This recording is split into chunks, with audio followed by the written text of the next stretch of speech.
team had this massive cookie delivered to my house, and the cookie said, Putin. Those are some really great pieces of advice for those of our listeners who might be looking to become partners. Those things really change your life and change your perspective on things. Wow. As a founder, that whole process is super interesting. You do things because they sound like an adventure, which is what I did. Welcome to the File Notes podcast. Today we're joined by Anastasiya Gamble, partner at Simpson Grierson. In today's episode, we'll discuss how Anastasiya navigated her way from Ukraine to the United States at just 15, what the importance of mentorship and support in your career progression is, and the complexities of balancing a busy job and personal life. Thanks for listening.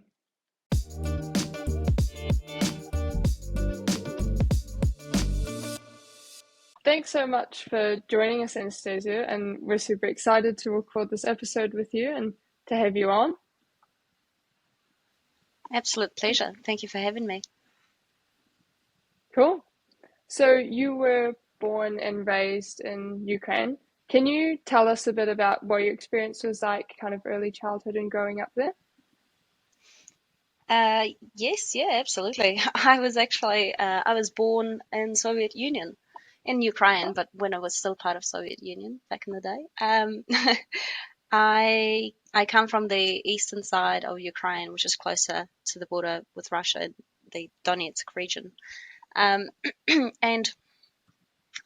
I think Ukraine went through quite a rapid change when I was a very young child, where it went from being part of the USSR for a long time to becoming independent and trying to establish its identity again, and I guess also going from socialism to capitalism and democracy, and that has been quite a difficult journey for Ukraine, and in some ways, it has obviously succeeded and has done amazingly well, but in others it's still a work in progress, given how young a country it still is. Did you feel like you personally experienced like a lot of the effects of those developments at the time?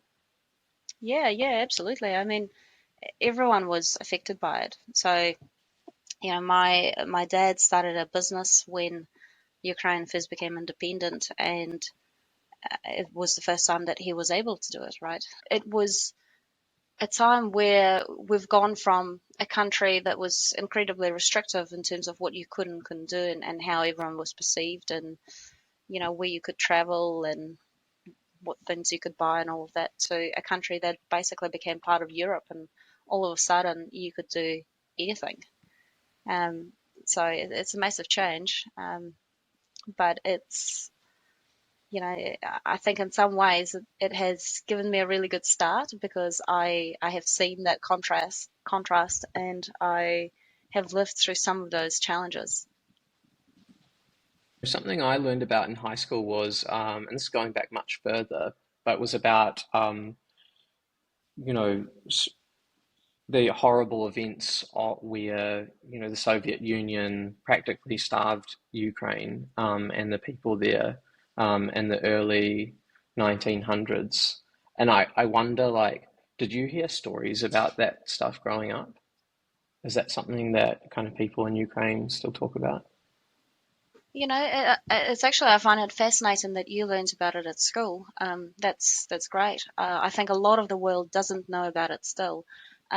Basically, what happened was, in the 30s, USSR was trying to control Ukraine, and Ukraine was known as the breadbasket of USSR. So it fed a lot of the USSR countries, because obviously it was 15 countries, so that massive territory and lots of people, and so a lot of the food was coming from Ukraine. And as Ukraine from time to time would try to show its independence, one of the ways that Soviet Union reminded it that it controlled it was by effectively starving 8 million people to death. And growing up, when I was at school, because the eastern side of Ukraine spoke Russian as a first language at the time. It's still my first language, but at school you had Russian language and Ukrainian language, and Russian literature and Ukrainian literature as lessons, And Russian literature would be things like Dostoevsky and Tolstoy, all the big epic um, stories and all the literature that still enjoys these days. Ukrainian literature was always completely different. Almost every story was about freedom and about fighting for freedom. So some of the most famous Ukrainian authors have gone either through imprisonment because they tried to speak Ukrainian when they weren't allowed, or trying to keep Ukrainian culture alive when they weren't allowed. And so as a result, there's this incredible feeling of how freedom and independence was absolutely the heart of being Ukrainian. And that has always been a massive part of the culture. And partly it is events like the Holodomor, which really reinforced it for all of us. That's really interesting, and it's a important part of history that I suppose, yeah, as you mentioned, probably a lot of people don't learn about, and maybe they should. Going back to your time at school, you told us previously you had the opportunity to graduate at 15, and I actually had a similar experience because the opportunity came up because I was homeschooled and I was just incredibly keen. But it's actually quite different, that opportunity, when you're at school. How did that come about? Were you really motivated, or was school kind of too easy, or what happened there? Yeah, I wish my story was as good as yours, but no, I get bored really easily, and I I needed to be challenged all the time because otherwise I couldn't get into it. And so when I started school, sort of the second or third year just ended up being quite boring for me, and so I ended up skipping a year after that and joining, I guess, 1 year up from where I was. About 2 years later, I realized that actually I might need to do it again because it was starting to get a little bit easy again. So I did it again. I did it for the second time, and again joined a completely new class of people around me, and so had effectively 3 years of friends, which was quite nice. And so I graduated at 15, and all of my classmates were 17, which was obviously quite young by Ukrainian standards because it's quite unusual. And I was meant to go to Kiev, and which is the capital of Ukraine, and study law at one of the big universities there. But instead, I I arranged, without my parents knowing, to travel to the States on an exchange for a year. And so I went to an agency and did a bunch of personality tests and English tests, etc., and got accepted into this program, which offered me a year in the States by myself. And so I had to go back to my parents and explain to them that instead of going to Kiev, I was going to move to the States by myself at 15. And unbelievably, my parents said, "Okay, sounds fine." And so I packed my bags and went to the States at 15. Well, that's quite a bold decision to make at 15. I think at 15, no one makes brave decisions because you have no concept of risk or how to manage risk. Everything is just fun. And so you do things because they sound like an adventure, which is what I did. Yeah, totally. Do you think that kind of confidence, though, has always been part of who you are in particular? I mean, I think there are a lot of 15-year-olds who might be a bit more hesitant than that. I'm not sure if it's confidence, but I've always had a lot of independence. And I think partly it probably drove me to leaving Ukraine at 15, but partly it probably also strengthened over the years after leaving home at 15 and never living at home again and never having family around again. So um, I think it worked both ways. Yeah, definitely. And when you were in Florida for the exchange program, what were some of the cultural differences and challenges you faced? Oh, it was entirely. different. And of course, you have to remember that, I was 15 and my language skills were at a level you'd expect of a 15-year-old who took English lessons in a country that doesn't speak English. So it was a big adjustment. And, the language is only one thing, but the culture obviously is completely different as well. And so it, it was quite different and quite difficult, because I guess interactions work differently, humor works differently, all the things that you don't really think about it until you end up in that situation. And in some ways, it was an interesting experience, but I I just didn't. Um, I guess I knew straight away that it was not for me. So after the first year in the States, I decided to leave. I went back to Ukraine to try and work out what to do next, and ended up moving to New Zealand afterwards when I was 17. And at the time, I didn't know a single person in New Zealand, nor did I know anyone who had been to New Zealand. It was just this magical country at the bottom of the world somewhere that, people sometimes mention in stories or movies, but may or may not exist. So I thought I would give it a year.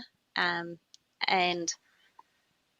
I came to New Zealand and I had to do a year of what they call foundation studies, which is like a course that international students do before getting into university. And so I did that and basically fell in love with New Zealand straight away, and knew immediately that I wanted to stay.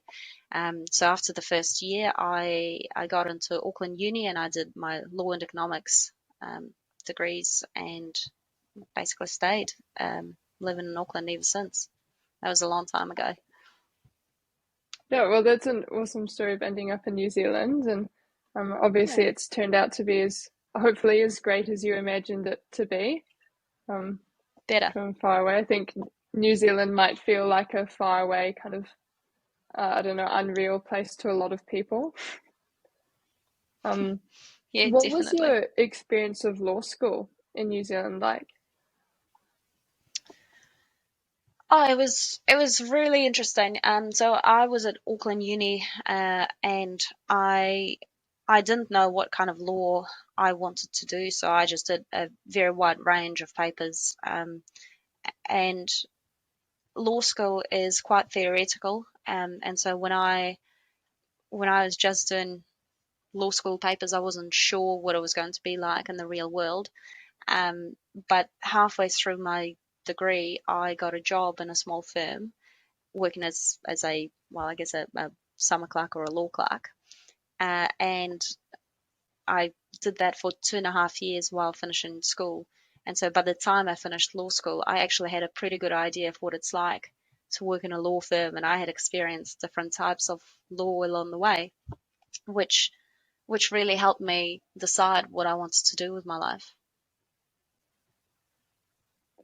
What was your experience of getting that job like? I think a lot of law graduates or even law students struggle to get that first job.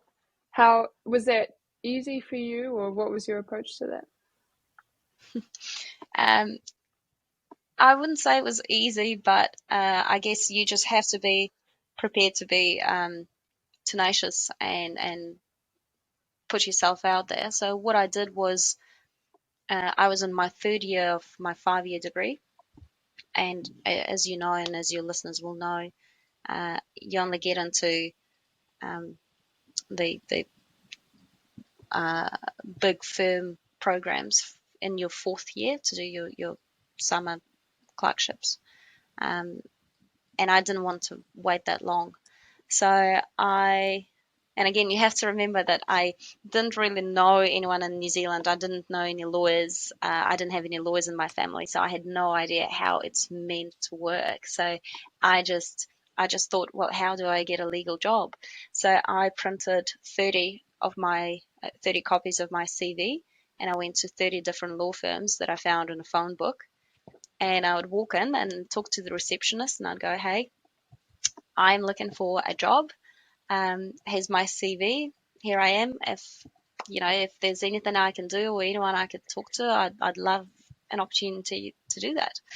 And unbelievably, during one of those meetings, the principal of the small law firm was out at reception, and he said, "All right, well, show me your CV." So he went through my CV, and then he said, "All right, come in and let's have a quick chat."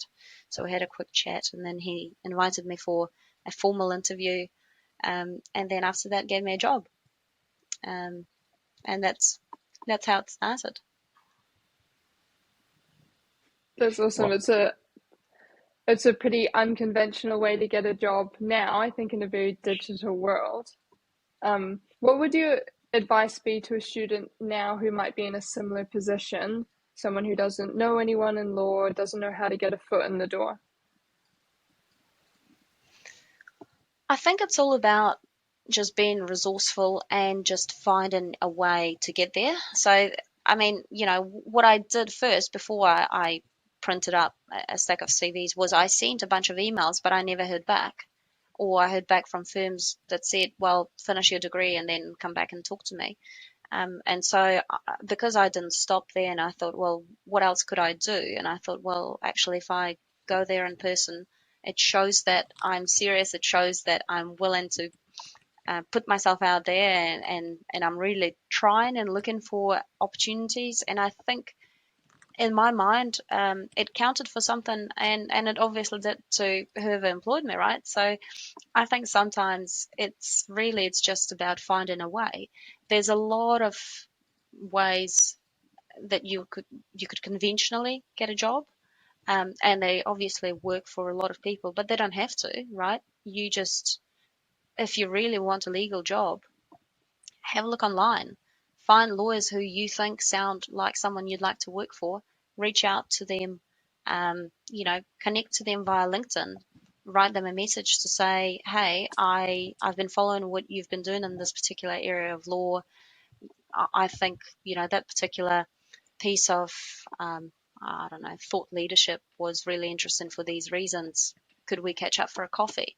Or whatever it is. It's about building those connections and showing that you are willing to go one step further to do what you want to do, for example, get a job.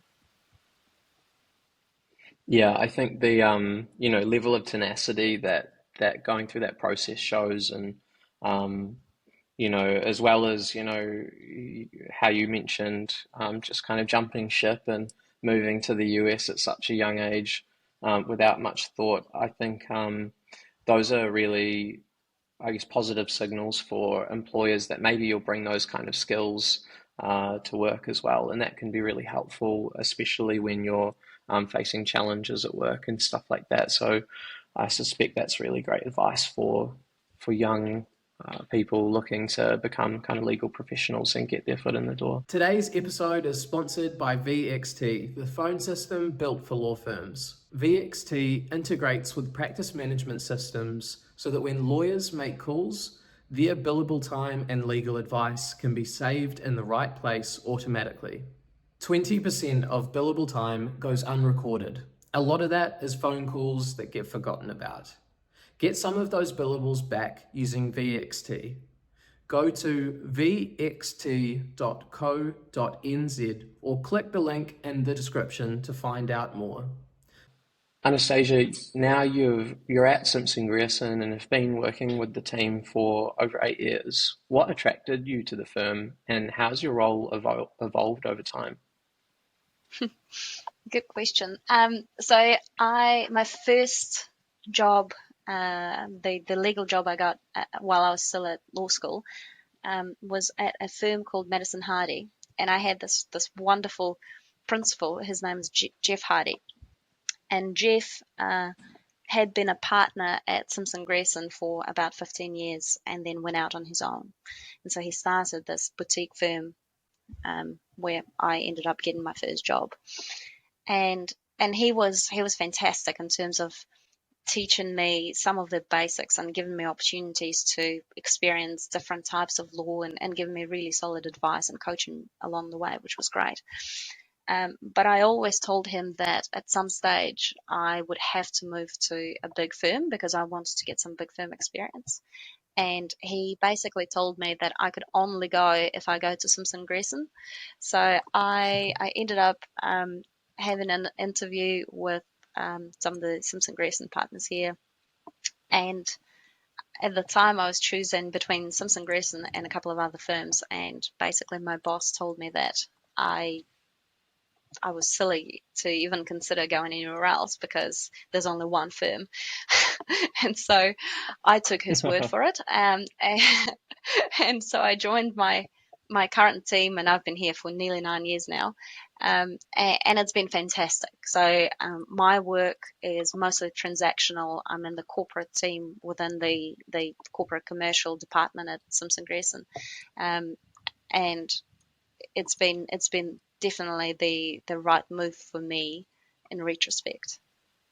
You mentioned the importance of Jeff Hardy's advice in making that decision. Throughout your career, how has mentorship played a role for you? Oh, absolutely massive. And I have always been very active in seeking out mentors. And I've been incredibly lucky in finding some really good ones along the way. So I have done it all sorts of ways. Sometimes I would approach people and just ask them if I could catch up with them from time to time, if they could mentor me. Other times I've done it through mentoring programs like the one that Infants runs, and that was incredibly influential in my career as well. I've had a couple of incredible mentors through Infants, and just the prospect that you get from someone who's been there, done that, and understands how the world works, but comes at it from a slightly different perspective than you is so valuable. So I think it is absolutely a critical part to building your career. What advice would you share with people in terms of trying to identify those mentors who are going to be really helpful? Um, it's a couple of ways, I think. So for me, and everyone is different, right? So different things work for different people. But for me personally, what I have always done is I have either sought out mentors who do the same thing as me, but who are way ahead of me. Like, for example, they are at a partner level when I'm at an associate level. Um, and I basically they're people I want to be when I grow up, right? So that's one. And the second one is where they come from a different industry and have a slightly different perspective, but we're still kind of in the same world. So, for example, one of the amazing mentors I had through Infants, his name is Mark Edwards. He's a banker from BNZ, and so you would think, well, a lawyer and a banker, how much do they have in common? But actually, he has been absolutely amazing because he's allowed me to see some of the stuff that I was going through in a very different light because he just sees things through a different lens. And so that's been really valuable. And in terms of how you get a mentor, my experience is that people actually feel quite special for being asked to mentor someone. And although we're all busy, we all feel, I think, a degree of wanting to help others to the extent that we can. And so if someone recognizes that they think you could be helpful, um, generally people are quite stoked with that, and people are, in my experience, incredibly generous with their time and their I guess desire to be helpful. So I would say, just try, and from time to time, I'm sure there are some people who would love to help, but simply just do not have time where they could make it possible, and that's fair enough, and that's fine, but I guess don't stop at one, and if someone can't do it, find someone else who can. What kind of lessons have stuck with you the most throughout your career? That's a hard one. I guess one is the more you say yes to opportunities, the more opportunities you have.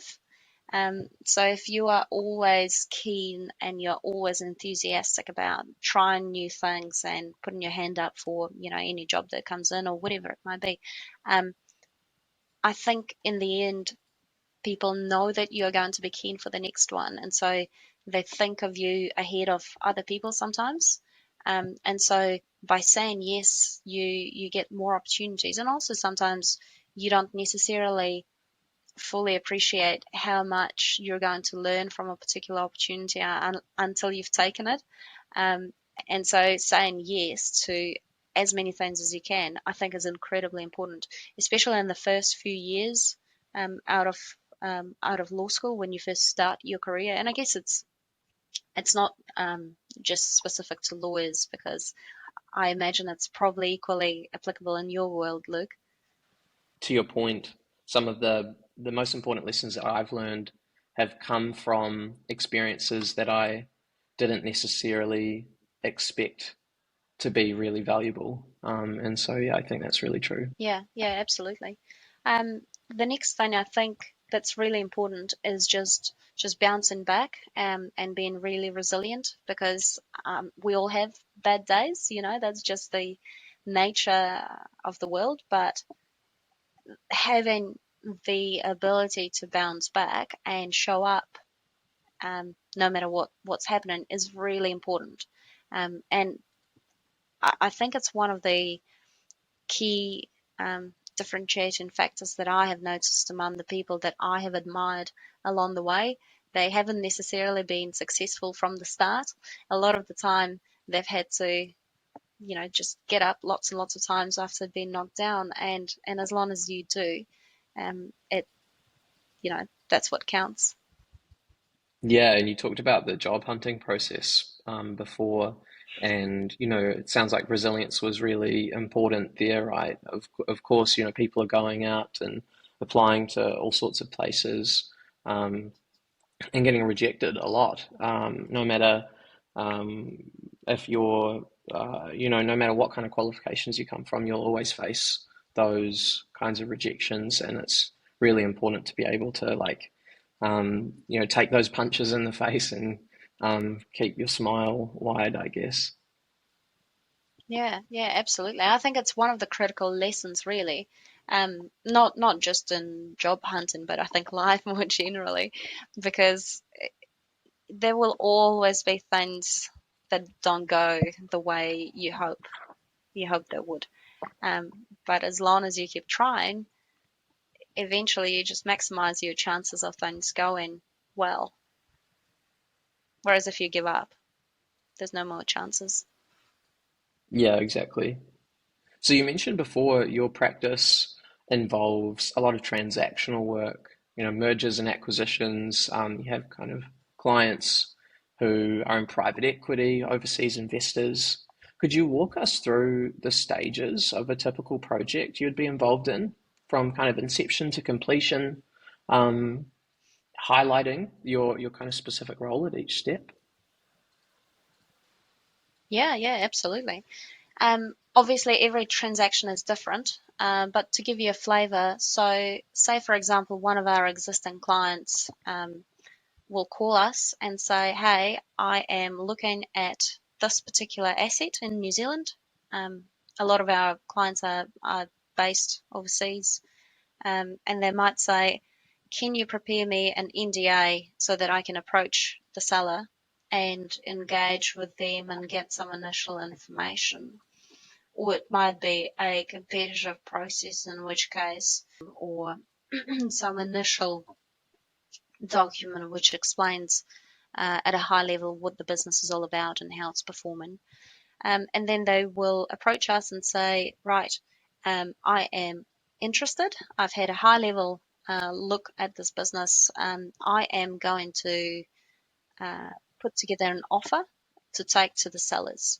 And so we might put together a term sheet or a heads of agreement for the client, and that will, at a high level, explain what the transaction might look like, give an indicative price, have an indicative time frame, set out some conditions, like, for example, that our client needs to go through a due diligence process, and perhaps if there are any regulatory consents, needs to obtain those, or verify earnings, or whatever else it might be. And then we engage with the sellers' advisors and negotiate the terms, the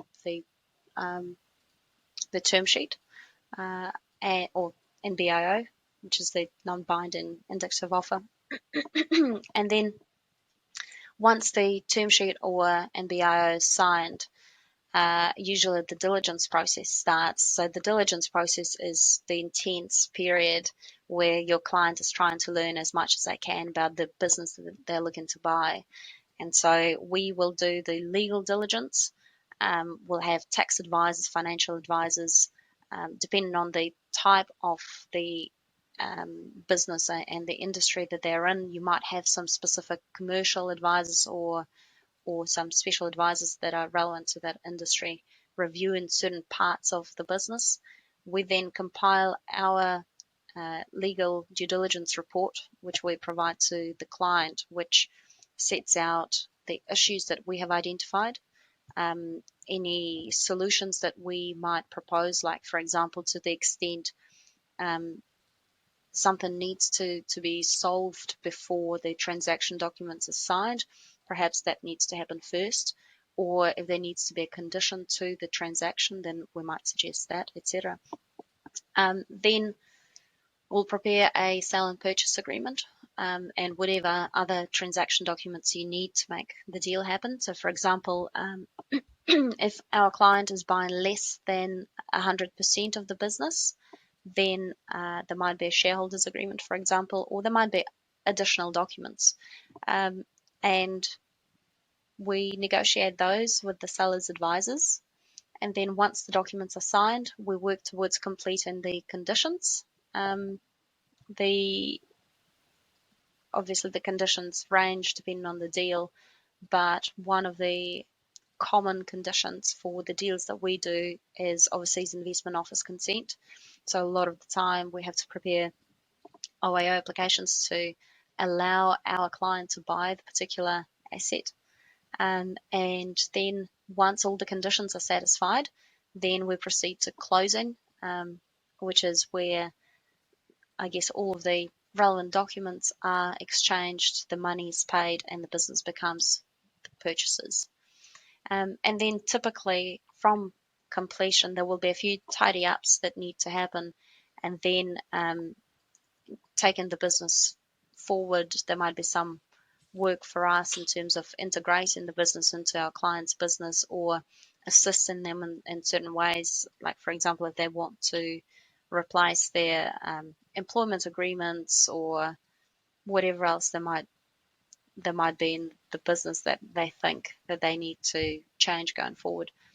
So we help them through all of that process. So what we try to do, although our work is transactional, a lot of our clients are our clients on a long-term basis, and so we really try to understand what their needs are and get to know them and their approach, and then help them from start to finish, just to make sure that everything is actually taken care of, and making sure that it's done the way it suits them. And I have had, I guess, touch points with a lot of the areas that you talked about, but certainly never thought about it in such an in-depth way, and certainly not in the context of like a merger and acquisition. I have like questions are kind of racing through my brain. So one of my questions is, are you ever working on the seller side? It sounds like you're doing a lot of these deals primarily from the buyer side. Yeah, we do a lot of sell side work as well. Interesting. And what would you say are the key differences when you're working on the sell side compared to the buy side?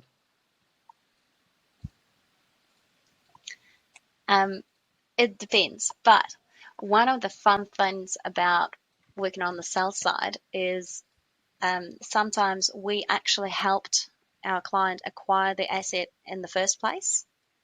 And so we went through the process that I just explained from the purchaser side. We went through that years ago, and now they might be looking to sell, and you are already familiar with the business and you've been helping the business along the way. And so when the time comes for your client to sell the business, um, it's quite a different process because you feel so much more emotionally invested because you've known this business for so long, right? And so what typically happens is, if you're proposing to run a competitive process, then often you would get your vendor due diligence reports done. So we would prepare our legal due diligence report a similar way that we would for a purchaser, but we prepare it for the sellers. And so our report is prepared on the basis that the seller can then go and engage with a whole bunch of potential bidders and provide our report so that instead of them having to do the full diligence, they've got a good level of initial information about the business that they can just get on day one and not have to incur the cost of actually procuring that report. Yeah. And as a result, they can get involved in the process, or they will have a better idea of whether they are interested in the business earlier on. Because sometimes, of course, if you're looking at the business and you're not sure whether you're interested, for you to do the full diligence means you have to incur a reasonably large cost. And so, of course, if you can get a report early on, which gives you a lot more information, you can proceed into the next stage with a lot more confidence, right? And so if it's a competitive process, having that vendor due diligence report just really helps by allowing bidders to get that information and not be put off by the cost of having to obtain it themselves. Yeah, ultimately you're lowering the barrier to entry and then making a larger market for the potential buyers and probably helping the sellers get to a better outcome. Yeah, that's exactly right. That's the idea behind it. And so you're usually quite involved in preparing the business for sale. So to the extent you know that there are issues, you usually advise your client that to the extent they solve them before they take it to market, just to make sure that instead of every bidder having to worry about a particular issue, to the extent the sellers can just solve it now, that just makes it so much easier, right? And so you go through all the diligence and preparation process, and then the competitive process starts, and usually that's broken down into a couple of stages. So you get your non-binding bids first, then you engage with your preferred bidders, give them access to due diligence information, allow them to run their own due diligence information, which usually involves them having calls with us to test us on our due diligence report and our findings, and for them to understand how we arrived at certain findings in our report. And then from there, we engage on transaction documents. So in a competitive setting, you would usually have a sale agreement which the sellers prepare. And so the bidders usually, as part of their final bid, will submit their proposal in terms of the price, for example, and they will submit a markup of their sale and purchase agreement. So the markup of the agreement that we prepared. And so when the seller chooses their preferred bidder, it assesses both the price put on the business, but also the terms on which that price is actually offered. And so we'll help them through all of those considerations as well. And then they choose their final preferred bidder, and that's where we engage to finalize the sale and purchase agreement. And then it's basically the same as the process that I outlined earlier. So we focus on satisfying any conditions, and then we work to complete the transaction. Yeah. This is a super interesting area, and I'm sure we could probably spend the whole episode here if I wasn't careful. My final question on this topic, I'd love to understand more about how you're involved in the negotiations. I know that as a founder, that's something I'm really interested in, how you come to the actual commercial terms, but also, other terms associated with these deals.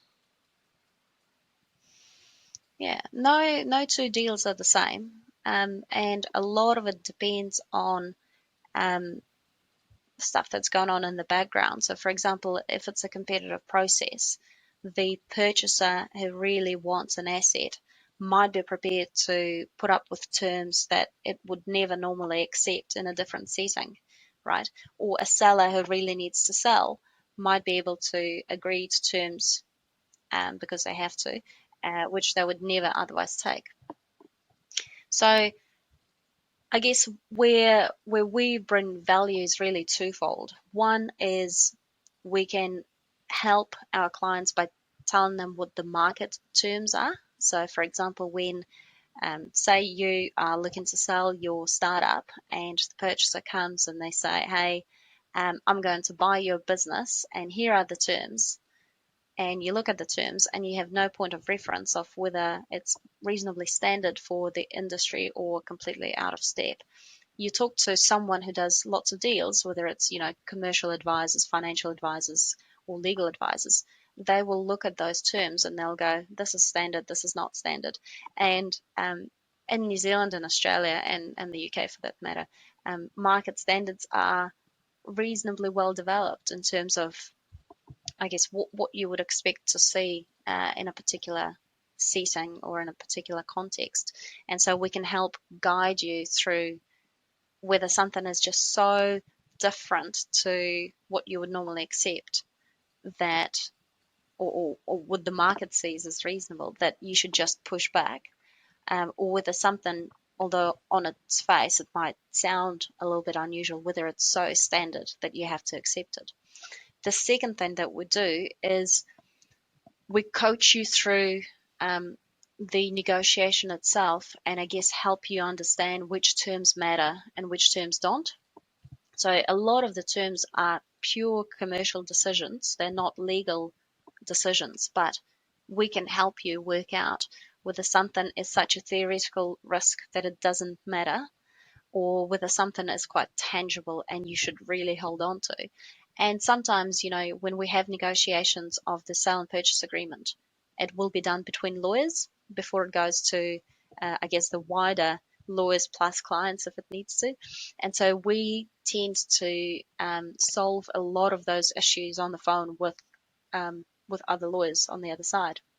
And so a lot of the time, if we have to, we might have to play bad guy, right, to defend our client's position, or other times we have to call for the other side to be more reasonable because, that's our role as advocates for our client. Yeah, definitely. That sounds really interesting, and a lot of what you mentioned there strikes me as being really familiar, particularly, as an early stage startup. You go through fundraising processes, and a great fundraising process might look like, trying to create this kind of an auction where you have, a lot of potential buyers and can create an environment where as the company fundraising, you have the leverage to set terms that are like to your liking, as opposed to, being in the opposite situation, I guess. Yeah, that's exactly right. And that's the beauty of running a company that is successful and everyone is interested in. Yeah, yeah, it's definitely really helpful. Well, moving on, I'd love to talk about how you became a partner at Simpson Grierson.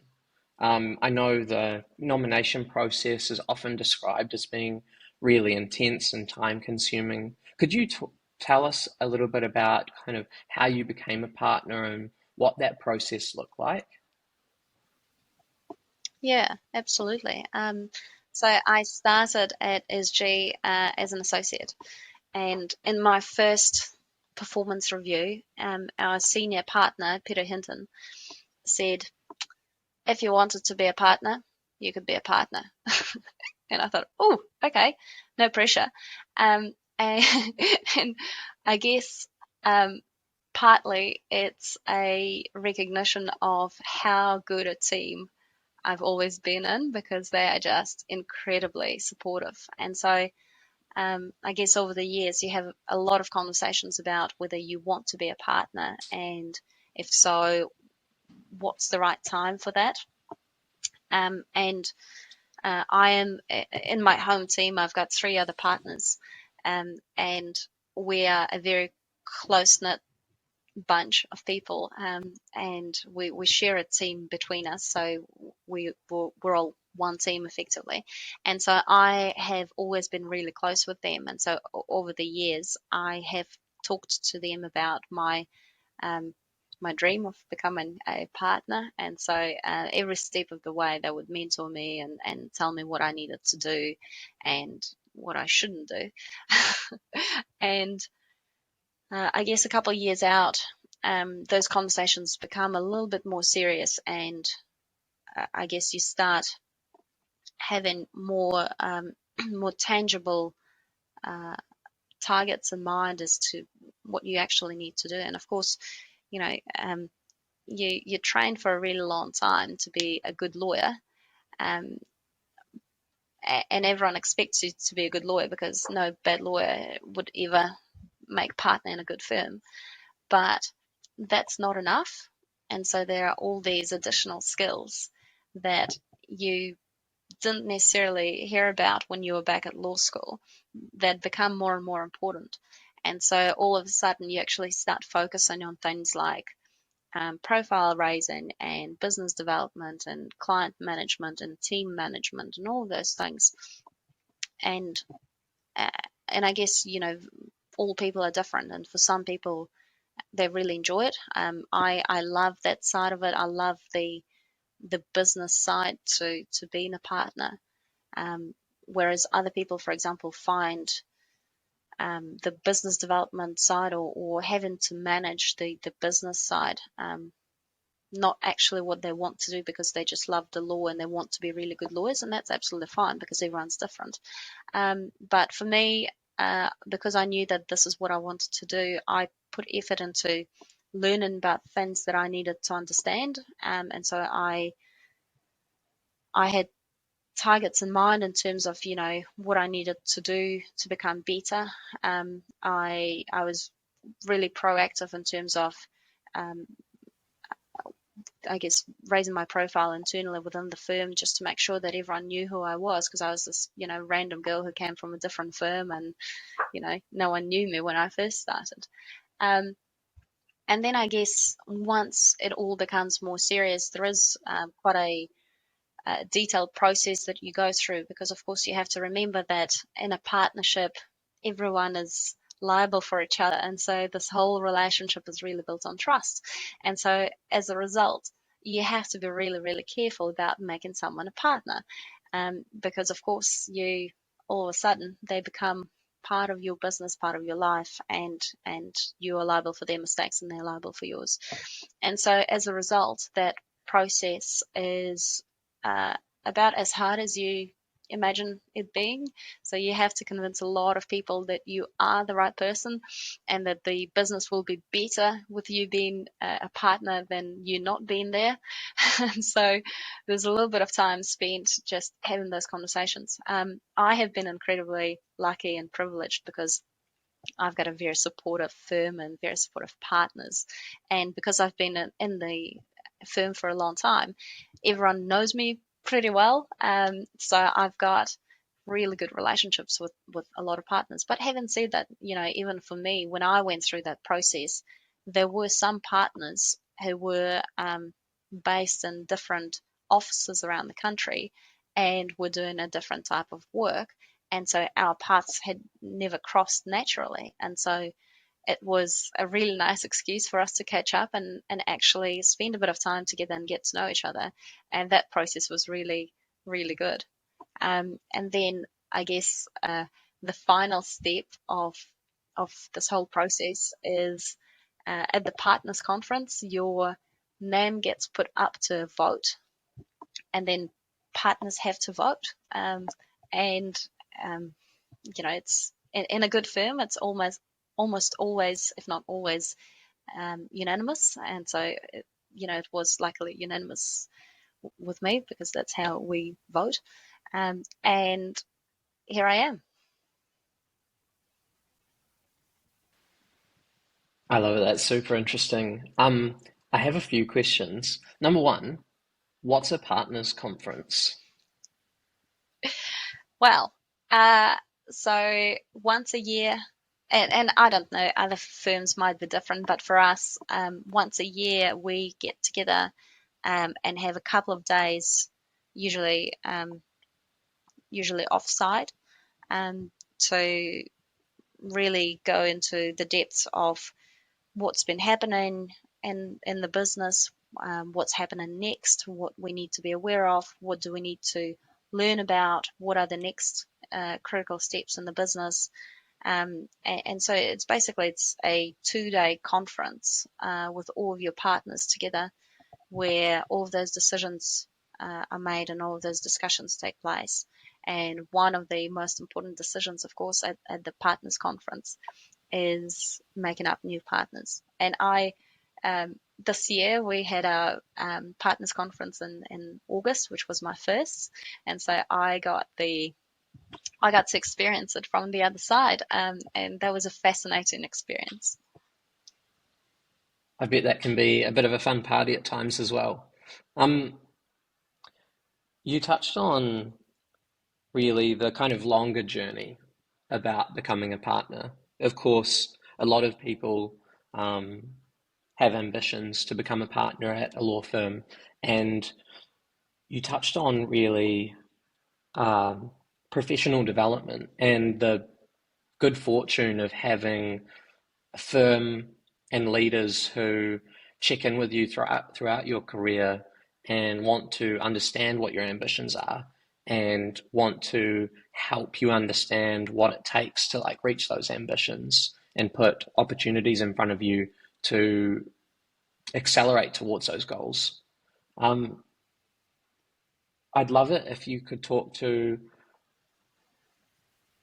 what do you do if you're not in that situation? If you're at a firm or you're in a team where maybe you feel like your leaders aren't so good at asking you those questions and helping you figure out what the next steps are for you, what you need to do to move your career forward.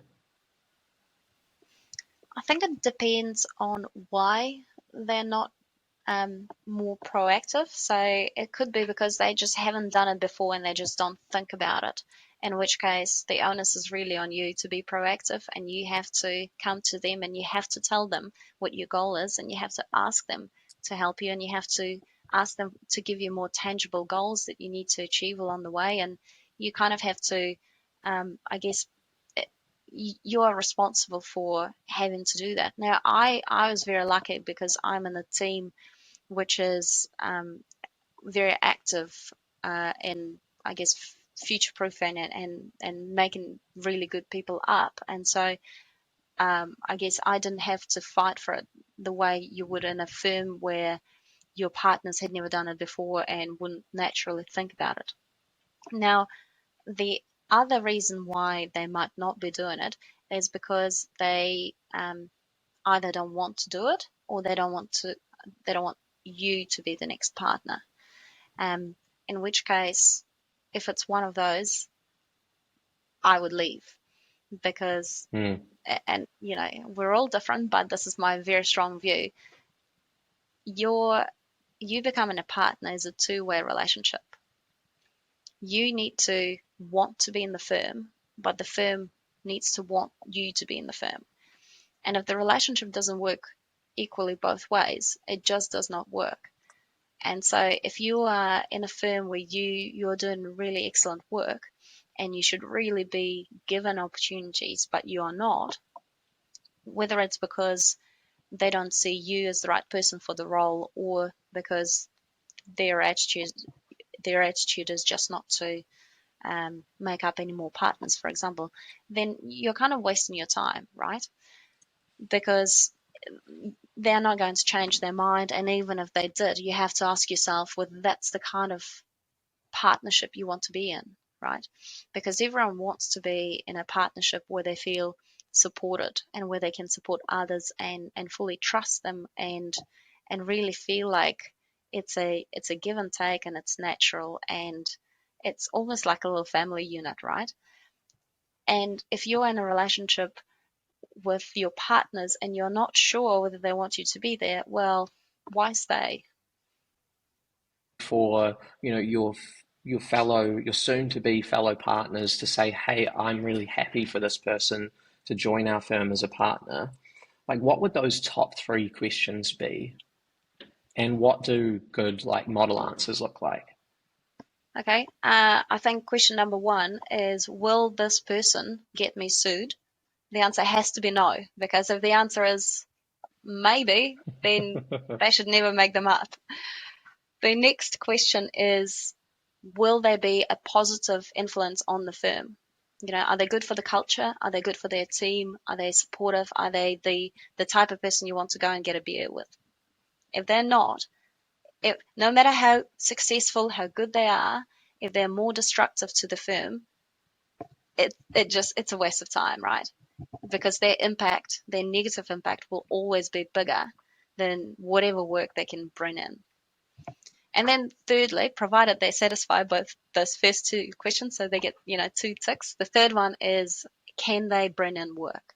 So that can they attract enough work to keep a team busy? And that's just the nature of a partnership model. You have to look after your staff, you have to look after your firm, and for you to be able to do that, you need to have work to do. If you have no work to do and you can't sustain a client, then even if you satisfy the first 2 ticks, well, you can't sustain the business, and therefore it just doesn't work. So those 3 are really the critical aspects, I think. So those are some really great pieces of advice for, those of our listeners who might be looking to become partners, whether that's actually in the near future or the far. I think you've got really great pieces of information for both of those kinds of people. Thanks, Ella. The timing of your promotion to partner also coincided with the start of the war in Ukraine. I was wondering if you could speak to how these events impact your professional and personal life during this period, and maybe even on to now, obviously. Last year, obviously, in the lead up to my partnership nomination, I was really focused on the process, and I was doing everything that I needed to do to help with that process. And then 24th of February comes last year, and Russia invades Ukraine. And at that point, my parents, my brother, his family, all my relatives, everyone is in Ukraine. And everyone wakes up in the middle of the night because there's bombs going off and explosions everywhere. And as you can imagine, no matter how important your job is to you, all of that becomes very secondary to having to make sure that your family is still okay. And that's exactly what happened with me. So I was really busy with work, and I was busy with the partnership nomination process, and overnight all of that just disappeared, and I could not focus on any of that because my family was running away from bombs. So I think if I had any doubt about whether I wanted to be a partner at Simpson Grierson, that was the moment where it all changed, because I just knew that this was the right firm for me. My partners called me and they said, what do you have on? We will take all of it. Just forward the emails to us. We will deal with it. Put your out of office on. Don't check your emails. Don't do anything. We've got it sorted. We'll talk to all the clients. We'll make sure everything is done. We don't want you having to think about it. Similarly, with the partnership nomination process, they just said, look, don't worry about it. Just focus on your family. All of that stuff will be fine. And so for the first 2 weeks, I could not focus on work at all. So for the first week, my parents were driving from eastern Ukraine to western Ukraine and then on to Turkey to try and get out of Ukraine under missiles and everything else that you can imagine. And I was in contact with them every half hour, including during the night, to make sure that they were still alive and okay. And so obviously, as you can imagine, there wasn't much concentration left for work or anything else. And then after the first couple of weeks, I guess I started getting back to work, and I checked my emails, and I just had hundreds of messages from all the staff and all the partners just checking in on me and making sure I was okay and sending me really nice messages of support, and that was amazing. My my team sent me a cookie from, we have there's a shop in Auckland called Moustache Cookies, I think, and they can make you a really large cookie, like bigger than my head, and you can write on it. And so my team had this massive cookie delivered to my house, and the cookie said Putin. It was exactly the support I needed in that moment, so it was great. So once I got back to work a few weeks later, as you can imagine, my work had been derailed, and I thought, what's happening with my partnership nomination process, but everyone was incredibly understanding. All my clients were just amazing. And so I just got back into it. But I guess the next thing that happened was I realized that I couldn't just not try and do something for Ukraine. And so I had started a bit of a task force in those early days after the invasion, which became known as Mahi for Ukraine. And we started doing a lot of work to support Ukraine. So we were raising money, we were lobbying the government, we were speaking to all the politicians and various community leaders to try and drum up support for Ukraine. We were engaging with the immigration minister and Immigration New Zealand to try and introduce some visas to get Ukrainians out of Ukraine and into New Zealand and all that sort of stuff. And of course, as you can imagine, all of that just took enormous amounts of time. And I think by July, I tried to work out how much time I had spent on all of those initiatives, and by then it had been 500 hours, and this is just from the end of February, so it was just an enormous amount of work. And so we did this relentlessly, and sometimes it had to come after work until 2 o'clock in the morning most nights, and and every weekend. And sometimes we would have meetings during the day, and so my work had to I guess I had to catch up on work afterwards, and it was okay because everyone was really understanding. And in fact, we run a really big pro bono practice at Simpson Grierson here, and when we managed to convince Immigration New Zealand to introduce a special visa for Ukrainians, we knew that a lot of Ukrainians would need help trying to get this visa because that most of them didn't really understand how the document worked and how the application process worked. And so we needed to find volunteers who could help people applying for this visa to fill out these applications. And so our pro bono partner, Shannon Wilson, sent an email internally at Simpson Grierson saying, "Hi guys, would anyone like to volunteer?" And it was, I think, still the biggest number of volunteers we had ever had for anything. It was hundreds of people. Everyone put their hands up, first year lawyers, partners, our support staff, everyone said, yep, what can I do? How can I help? And to me, it was just so incredibly moving, right? Because everyone wanted to find a way to show their support, and it really meant a lot to me. They have just been amazing. Yeah, I think the stories you shared really sound like they shed light on kind of uh, what culture looks like at Simpson Grierson, but also probably on the impact that you've had on the firm as well. I'm sure too. In conversations with your friends and family back home, leading up to, what happened um, last year, was, of course, it wasn't this first act of like aggression with, of course, the annexation of Crimea in 2014. Was this something people talked about a lot and kind of expected, or did it really catch everyone off guard? So I come from a small town called Slavansk, which is in Donetsk region in eastern Ukraine. And it was one of the first places that was invaded back in 2014. And in fact, it was occupied for 70 something days.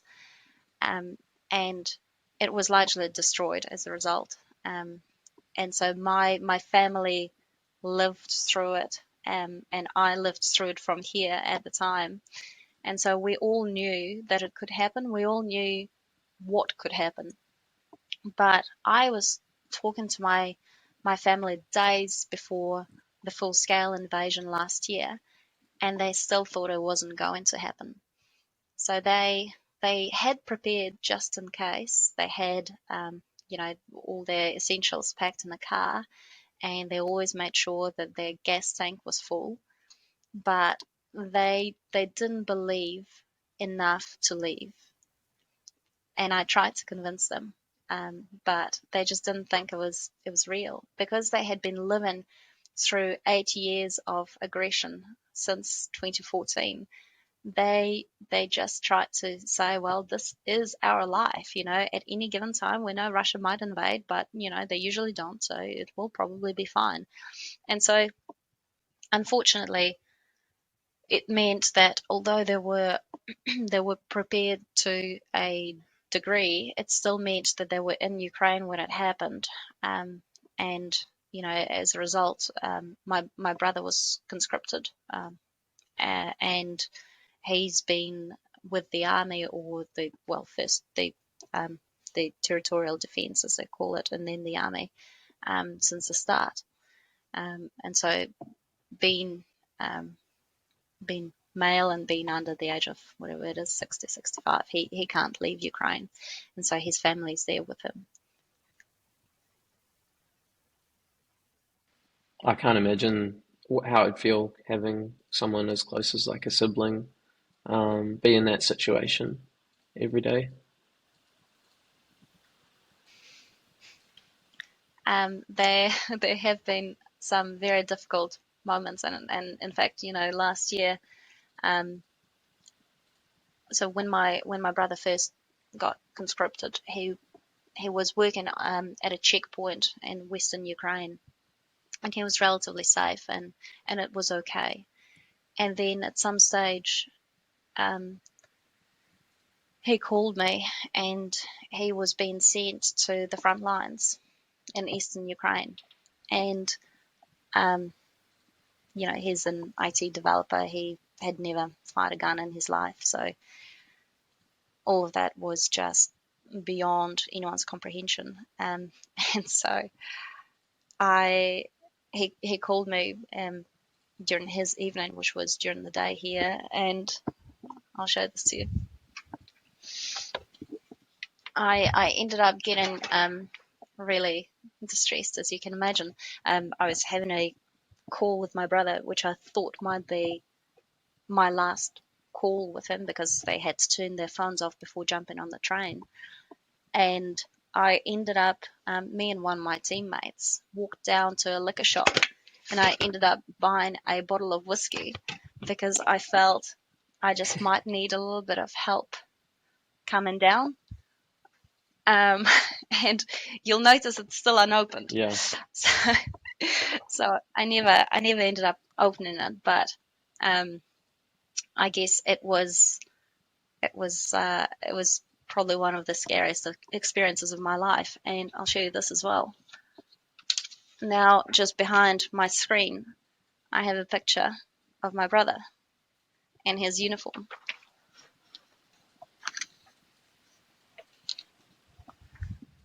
And so, Wow. those things really change your life and change your perspective on things. How do you think those experiences really have shaped your outlook on life, the things you value, and like the way you approach challenges? I think because it was the first time that something that big happened in my life, it was the first time where you get the real challenge of what are you going to do about it? How are you going to deal with it? And this is where you find out what your reaction is as a person. And so mine was that I wanted to do something. It was really hard for me being so far away from Ukraine. I felt really useless and helpless for the first week or so.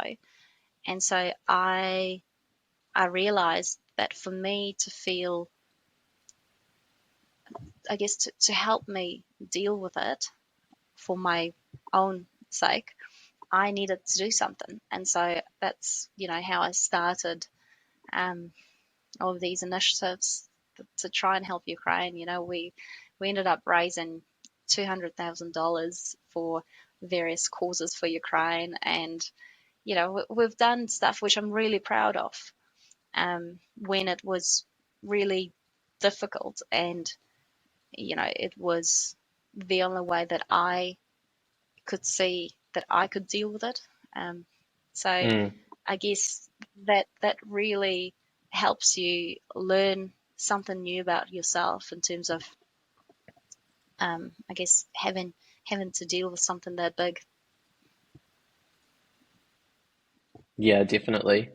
I'm of course, I've never been in your situation, but I think a lot of people can relate to, you're in a position where maybe someone you care about, something horrible has happened to them, or they're in danger, and that sense of helplessness, and definitely, as you mentioned, finding the things that you can do, to help yourself through that situation is really important.